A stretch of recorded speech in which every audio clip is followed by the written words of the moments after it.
Zohran Mamdani New York నగరం mayor ఎన్నికల్లో గెలిచిన సందర్భంలో అరబిక్ ను న్యూయార్క్ యొక్క అధికారిక భాష చేయాలని డిమాండ్ చేస్తూ న్యూయార్క్ లోని ముస్లిం వలసదారులు చేసిన నిరసనను ఈ వీడియో చూపిస్తుందట. కానీ నిజానికి ఇది ఒక ఏఐ జనరేటెడ్ వీడియో, నిజమైన నిరసనకు చెందిన వీడియో కాదు కాబట్టి ఈ పోస్ట్ ఫేక్. టాటా గ్రూప్ ఇంకా టెస్లా మనుషులను గాల్లో తేలేలా చేసే బూట్లు లేదా షూలను విడుదల చేశాయని చెప్తూ ఈ వీడియోలు సోషల్ మీడియాలో వైరల్ అవుతున్నాయి. కానీ నిజానికి ఈ రెండు కంపెనీలు అలాంటి ప్రోడక్ట్ను విడుదల చేయలేదు. అలాగే ఈ రెండు కూడా ఏఐ జనరేటెడ్ వీడియోలు కాబట్టి ఈ పోస్టులు ఫేక్.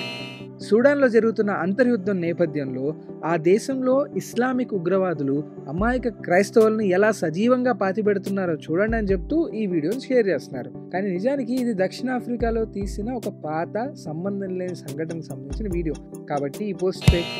బీహార్లో జరిగిన ఒక వింత సంఘటనని ఈ వీడియో చూపిస్తుందట. ఒక వ్యక్తి ఒక హెలికాప్టర్ను పట్టుకొని ఈ విధంగా గాల్లోకి వెళ్ళిపోయాడని చెప్తూ ఈ వీడియోని షేర్ చేస్తున్నారు. కానీ నిజానికి ఇది కెన్యాలో జరిగిన ఒక పాత సంఘటనకు చెందిన వీడియో.